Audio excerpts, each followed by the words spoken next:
Did you know that your breasts are going to change continuously during your breastfeeding journey, which may mean that you need to use a different size flange when you pump from the beginning of your journey through the end of your journey?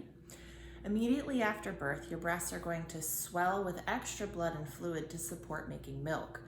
This is what's going to support your body with the hormones that you need to lay down the foundation of making milk. Your body doesn't know whether you've had twins or triplets because your uterus hasn't told your breasts how many babies have come out. So for the first few weeks, your body goes into overdrive with hormones, blood, and fluid support in order to help figure out how many babies you've had. Your breasts are going to fill and swell, and they're going to be very large and huge. This is really the largest your breasts will be during your breastfeeding journey. Around 6 to 8 weeks, all of that extra blood and fluid is going to go away. It's going to reabsorb into your body, and you're going to no longer feel like you have these full, glorious breasts. They're going to start to shrink back to pre-pregnancy size. This doesn't mean that you've lost your milk supply. It means that your body's more efficient, and all the extra blood and fluid that you needed immediately postpartum to support making milk is being reabsorbed and going away. Your body is now more efficient. Then around 11 to 14 weeks, your milk supply is going to shift again. It's going to go down to just what your baby is emptying on a routine basis. So if at the beginning of your feeding journey, you could pump or feel like you were just wet and soppy all the time, maybe you could pump 30 or 40 ounces in a day. Now your baby at 11 to 14 weeks is taking a normal 20 to 25 ounces a day. You'll see all that extra milk go away. Again, you haven't lost your milk supply. Your body is more efficient. Your body only wants to make the milk that is being routinely emptied because it costs you calories and energy for every ounce of milk that you make. It costs your body about 20 calories for every ounce that you're making, which is why you need to eat so much more when you're breastfeeding. But we digress.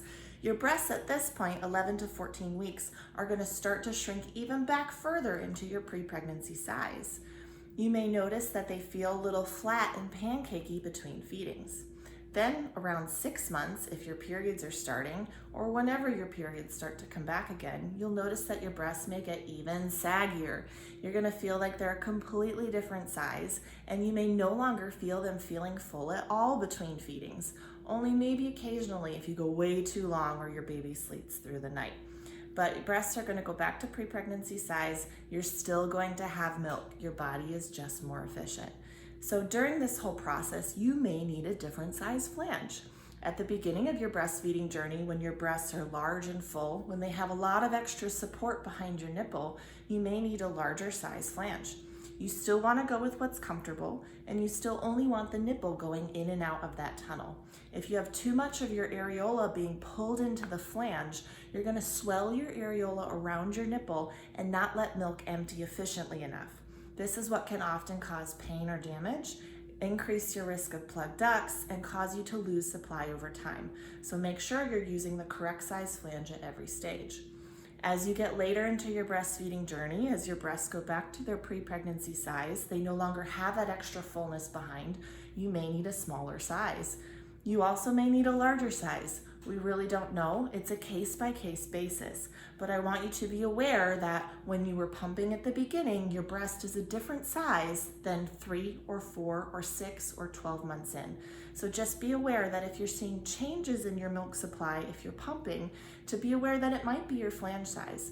You can always go up or down or try a different product. The Bojan Mom cushions that make your flange a half size are a great option.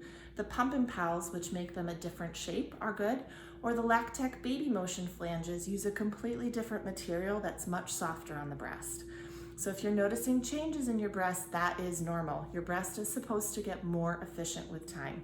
Do not worry, you've not lost your supply. You're going through the normal process. And if you start to notice shifts in your milk supply as you go through your breastfeeding journey, make sure you're looking at your flange size to make sure you have the correct size. Now you know.